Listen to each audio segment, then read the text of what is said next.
why this is so important to me is because my brother David was known for always wearing graphic t-shirts. He had this fascination with very political kind of messages that were unusual and interesting at the same time, and he loved the thin t-shirts. The Mocha Voda, just so you guys know, has become a symbol for our organization and for the individuals that we work with.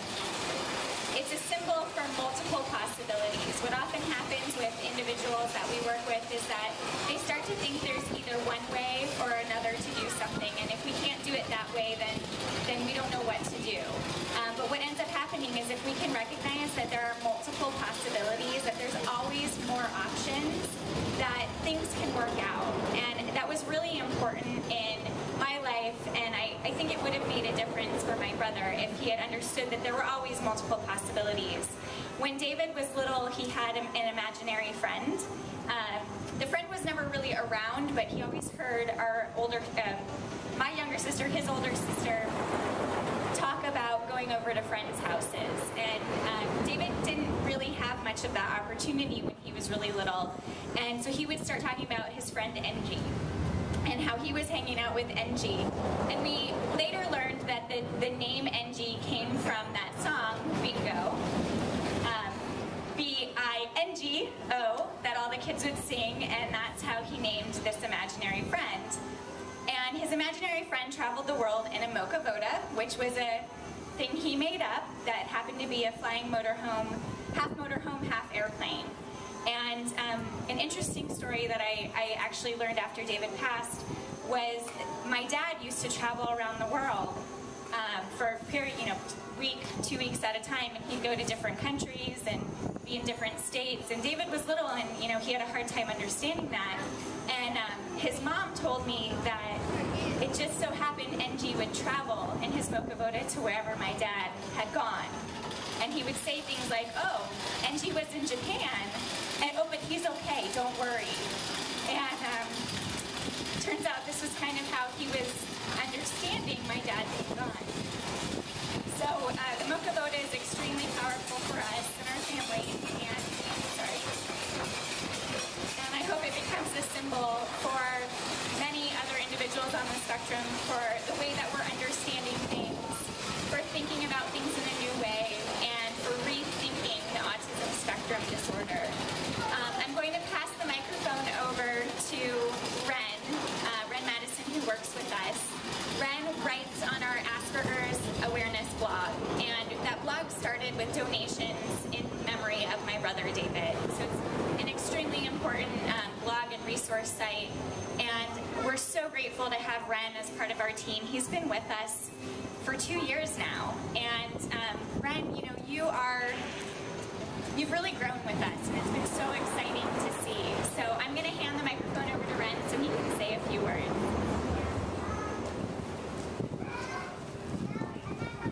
Hi. So I originally started working for Respectrum because of David's story. It just sort of really spoke to me, I guess, and Courtney, knowing that she had such a strong connection to Asperger's through him. It's really relatable because people with Asperger's are often misunderstood, and a lot of us experience that.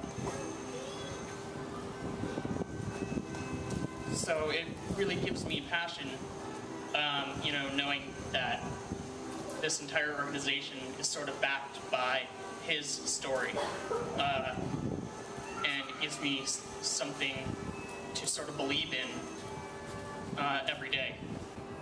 Respectrum has helped me personally in a lot of ways. I've grown socially and interactively. I used to be really quiet and shy and not really talk as much or initiate as much, but I'm starting to be doing that a lot more now. And that's mainly because of Respectrum working with them and working in a team that really cares and sort of understands me. working around people that are like me every day.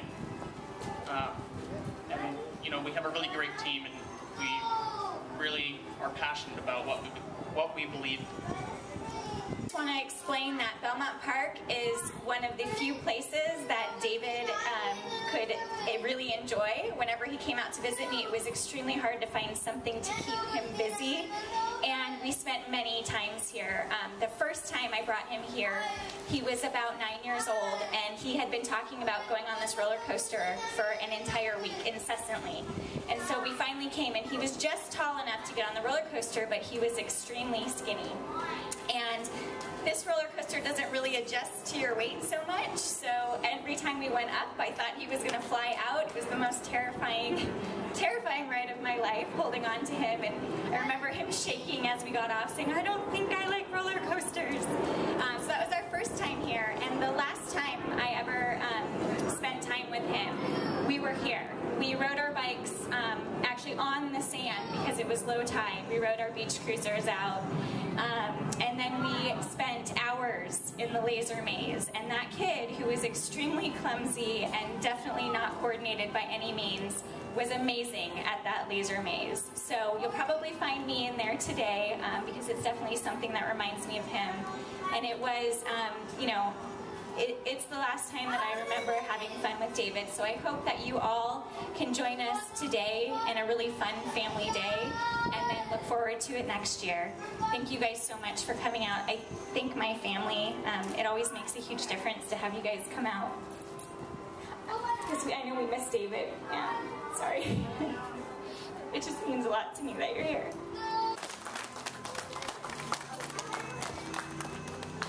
I'm going to play a song that's important for us, for David, as we are starting our day off.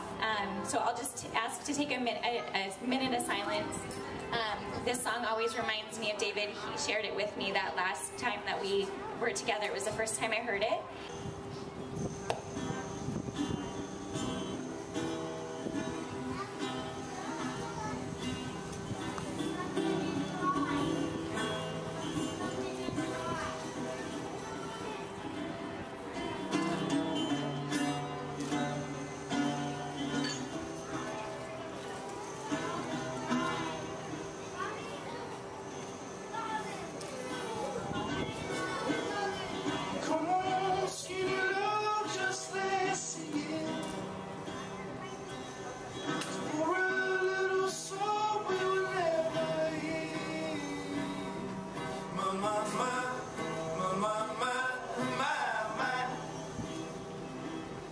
Staring at the sun across me.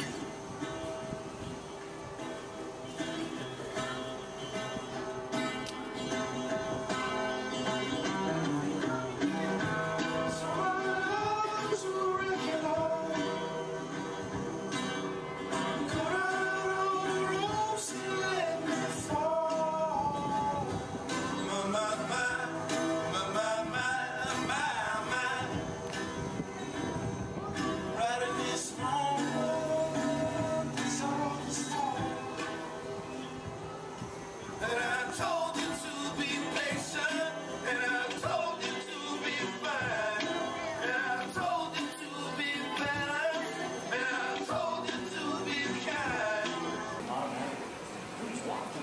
Hi, Max.